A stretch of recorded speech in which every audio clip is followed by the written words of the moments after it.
uma das características, um dos traços mentais mais claros, mais notáveis da mentalidade brasileira, é o culto à inveja. Os brasileiros são invejosos. Então, eu queria dizer isso com toda a clareza, porque somos assim mesmo, e todos somos vítimas disso, todos somos capazes de nos comportarmos assim, mesmo quando nós baixamos um pouquinho a guarda, mesmo as pessoas mais decentes e mais equilibradas, às vezes são capazes de fazer com toda a clareza, terem um comportamento completamente invejoso. Então é assim, toda vez que alguém diz que está do lado dos despossuídos, ou toda vez que alguém diz que alguém que alguém tem uma situação privilegiada, automaticamente todos os brasileiros colocam-se numa postura de apoiar qualquer espécie de perseguição. Então, qual é a matéria-prima da qual se nutre o MST? O MST se nutre da ideia de que os fazendeiros são uma porção de gente completamente má, gente que é parecida com aqueles senhores de escravos que de vez em quando as novelas recuperam aí na televisão brasileira, e que essas pessoas que estão invadindo as fazendas produtivas ou não, são pessoas completamente perseguidas, pobres, miseráveis e injustiçadas, quando na verdade essa é apenas uma espécie de fantasia que se coloca assim, porque é deste modo que a mente dos brasileiros entende o mundo. Então, se você começa a pensar e começa a analisar os dados em si, quer dizer, o que faz o MST? O MST, ele reúne nas cidades pessoas desempregadas. Desempregadas por quê? Desempregadas por causa dos defeitos do nosso modelo econômico. Desempregadas pelo fato de que dar emprego no Brasil é uma ação de altíssimo risco. E essas pessoas, então, são convencidas de quanto elas são vítimas da sociedade e do mundo. E elas, então, são levadas pelo MST para organizar invasões que são tão absolutamente e tão claramente programadas, que eles contam no jornal antes que vão fazer isso. Como é possível que os brasileiros sejam capazes de comprar uma historiazinha tão primária quanto essa? Porque os brasileiros, cegos pela inveja que têm de qualquer pessoa que tenha dado certo, eles então aderem a qualquer processo persecutório, a qualquer ideia que possa dizer assim, não, nós precisamos melhorar a justiça do mundo, e a justiça do mundo é justamente perseguir aqueles que têm alguma coisa. É a mais simples e primária das atitudes humanas, a inveja, que de todos os 7 pecados capitais, é o pior, porque ele não tem a virtude dos 3 que são divertidos, que são a gula, a luxúria e a preguiça. E dos 4 que sobraram, o pior de todos, porque o invejoso é aquele sujeito que não, suportando a ideia de não ter aquilo que o outro tem, ele tudo faz e todo esforço procede para que o outro perca aquilo que ele não tem. Ou seja, o invejoso é basicamente um destrutivo. E no Brasil a inveja é o tempo todo presente, e ela é fundamentalmente aquilo que nós vimos quando a gente, por exemplo, vê essas leis como taxação sobre grandes justiças. Agora há uma nova ideia de se impossibilitar a herança, ou seja, a herança só funciona por usufruto, só pode herdar aquilo que você pode usar e não mais do que isso, o resto passa para o governo. É uma ideia nova, já vai começar a aumentar em importância. E, além disso, os impostos sobre bens luxuosos, o imposto de renda progressiva é um exercício de inveja, não tem a menor dúvida disso. Agora, não há a menor chance da gente deixar as pessoas ricas perseguindo os que deram certo, porque são os que dão certo que vão gerar o emprego para aqueles que não têm nada. Então, um país cheio de invejosos é um país que fica pobre, que é o caso presentemente, não estou fazendo nenhuma profecia, estou só constatando a realidade, e que não só fica pobre, mas é um país que fica muito mal de modo geral. Por quê? Porque todo tipo de barbaridade motivada por uma pretensa justiça passa a ser justificada e apoiada popularmente. E essa é a raiz do apoio ao MST, por exemplo. Olá, meus irmãos, tudo bem com vocês? Espero que sim. Você acabou de ver esse vídeo do professor José Nasser, muito bom. Ele explicando uma questão cultural do Brasil, que é a questão da inveja. Lógico, ele esmiuçou esse assunto baseado no movimento do Sem Terra, certo? Porque essa cultura, esse pensamento de que aquele que tem mais não é uma pessoa boa, certo? Isso não é de hoje, tá? Isso é antigo. Mas esse tipo de pensamento é um pensamento que atrasa nosso país. Além do pensamento que ele trouxe, né, sobre esse movimento e essa questão mental do brasileiro, eu quero levar isso um pouquinho mais adiante. Para quê? Para trazer para você uma realidade. Para trazer para você qualidade de vida. Entenda. Nessa página aqui, nós somos livres pensadores. Por isso não faço questão de muitos seguidores. Eu prefiro ter somente comigo os verdadeiros. Só os verdadeiros. Se você é alienado religioso, alienado político, contaminado por discursos ideológicos, se você é uma pessoa que não pensa por conta própria, por favor, pode se retirar à vontade. Porque aqui nessa página é um lugar de pessoas livres, livres pensadores, pessoas que têm opiniões próprias, pessoas que têm pensamentos próprios. Eu não ligo de você vir aqui nos comentários e me contrariar, não, pelo contrário. Quando eu trago um vídeo aqui, uma informação, eu quero mesmo que você duvide de mim e busque por você mesmo a informação. E aí que nós aprendemos através das perguntas. Tudo bem? Mas hoje eu quero trazer um assunto interessante, uma coisa que vai servir para você, serve para mim, serve para todo mundo, que é a aparência, tá? Não estou falando aqui dessa modinha idiota que vemos no Instagram do fitness, tá? Esquece essa porcaria, isso não serve para nada. Estou falando aqui de aparência, e a aparência conta muito, sim. A primeira impressão é que fica, e de fato é a que fica. Só que aqui no país nós temos uma política de defender a fraqueza, exaltar a fraqueza, em vez de adequar, influenciar as pessoas a se adequarem a um modelo saudável. Não, nós influenciamos as pessoas a se adequarem à fraqueza. Aí formam-se grupos de minorias e aí fica essa divisão de ódio. Entenda, isso não é ocasional, isso é proposital. Essa divisãozinha de direita, esquerda e não sei o quê.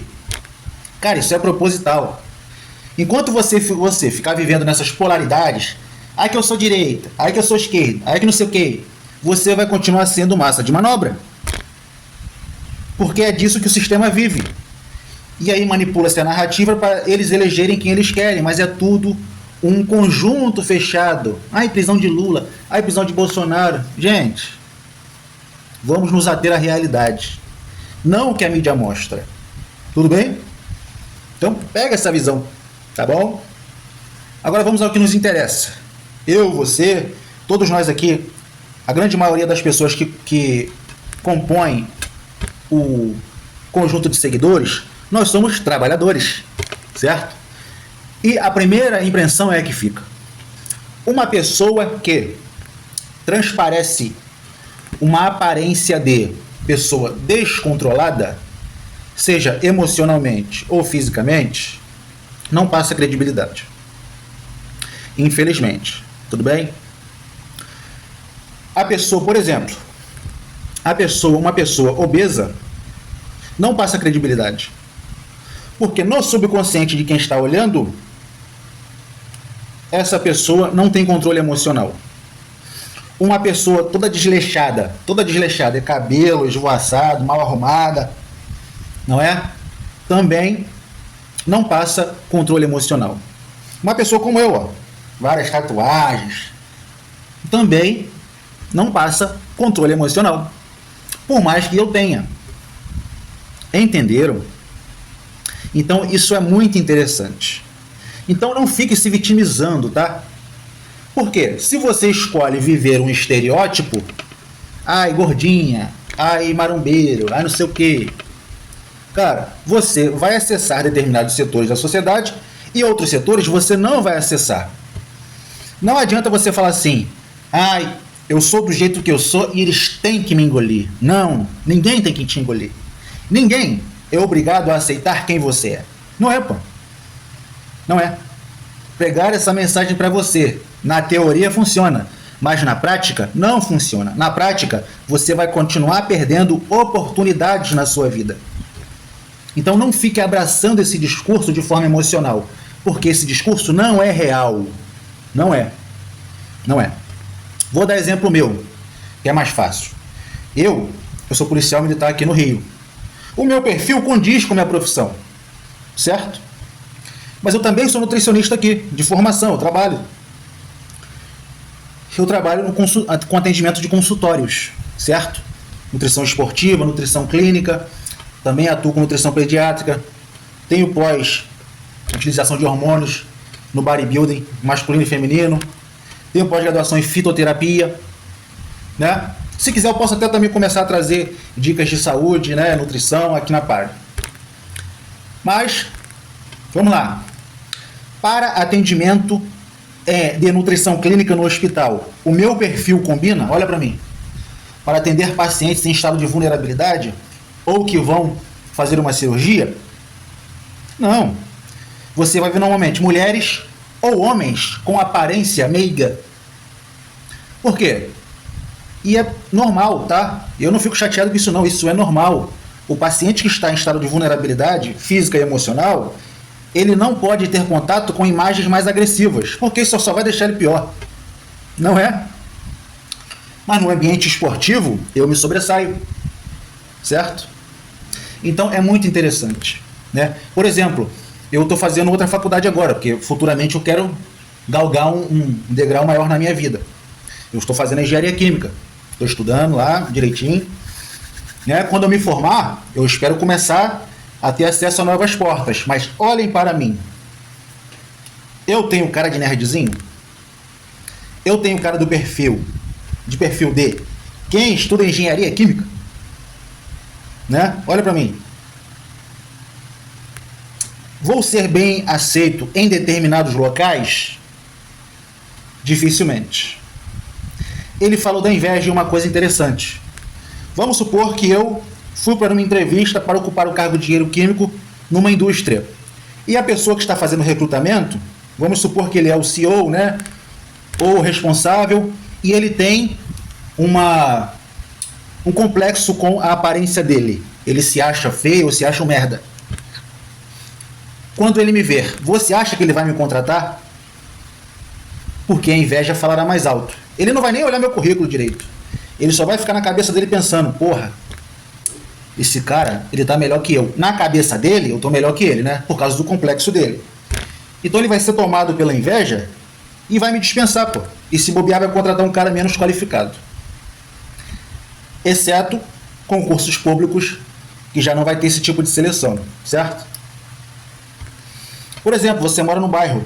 Então você prosperou, aí comprou um carro novo. Deixou teu carro na rua? Pode ter certeza. Teu carro vai começar a aparecer arranhado. Pode ter certeza. Os familiares, pô, aí, ó, começou a ganhar dinheiro, começou a se achar. Porra nenhuma, você continua a mesma pessoa. Mas as pessoas começam a falar mal de você automaticamente. Por quê? O cristianismo, infelizmente, essa doutrina tem um determinado pensamento assim, de exaltação da pobreza. E de que o rico, ele não vai herdar o reino dos céus. Isso dá a imagem de que o rico é uma pessoa ruim. E os discursos políticos vêm fomentando isso, de que o rico, ele é como se fosse um escravizador. É um escravizador do trabalhador. O empresário, ele é um escravizador do trabalhador. E não é. Não é isso. Não é isso. O empresário paga pouco porque o governo, ele come um monte de imposto. Se cobrasse menos imposto, dava para pagar um salário melhor. Um funcionário que ganha 1.500, que ganha 2.500 por mês, ele custa mais de 5 mil reais para o empresário, porque o governo come um monte de imposto. Você tem que entender isso. Tudo bem? Para você fazer uma leitura de você mesma, imagine se você mesma fosse, mas uma leitura fria, tá? Sem viés emocional. Se você fosse uma empresária e fosse contratar uma funcionária ou um funcionário, qual perfil você contrataria? Você se contrataria? Não avaliando suas capacidades produtivas, mas sim sua aparência. Você com cabelinho pintadinho, igual galinha da Angola, né? Que é uma modinha aqui no Rio. Você seria contratado? Não é? Então, temos que entender isso. Tá? Os estereótipos falam mais que a gente. A nossa aparência, em primeira impressão, vai falar mais que a gente. Primeiro, entenda, primeiro você é avaliado pela sua aparência, depois avaliado pela sua produtividade. Você só não é avaliado pela sua aparência se as pessoas já conhecem a sua produtividade. Mas isso aí é muito difícil. Certo? Então fica essa dica para você aqui.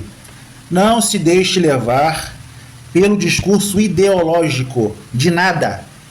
Nem de religião, nem de política, nem de nada. Por quê? Senão você vai deixar de perder várias oportunidades boas na vida por causa disso. Tudo bem? Entenda uma coisa. Ninguém é obrigado a gostar de você. Ninguém. Ninguém. Tudo bem? Assim como você também não é obrigado a gostar de ninguém. Então a vida funciona assim. Não se iluda mais. 2026 é ano de conquistar. Até a energia do planeta tá boa para a gente poder construir coisas. Então, revise sua vida. Ainda estamos em janeiro. Revise sua vida. Corrija suas caminhadas. Muda um pouquinho de rota. Sai da defensiva, tá? E começa a partir para o ataque. Tudo bem? Tenho certeza que você terá sucesso. Mais uma vez eu peço aqui, não se contamine com ideologias, nem religiosas, nem políticas. Por quê? Isso vai, limitar a sua mente. E você não vai enxergar a realidade. Aquele que não conhece a realidade, ele tem menos oportunidades na vida. E aproveita muito menos a vida. Porque perde oportunidades boas. Tudo bem?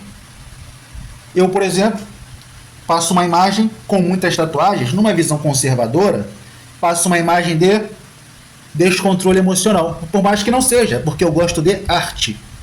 Eu desenho. Sempre desenhei. Eu gosto de desenhar. Então eu sempre gostei de arte. E tatuagem é uma coisa que eu sempre achei muito maneiro. Né? Mas, quem não me conhece, acha que tenho descontrole emocional. Tudo bem? Aqui no Brasil, nós temos essa mania de não ter uma avaliação técnica, mas sim uma avaliação emocional das coisas. E isso é retrocesso. Você tem que aprender a ser mais racional e ser menos emocional. Porque senão você vai perder muito na vida. Tudo bem? Fica esse hackzinho de hoje aí.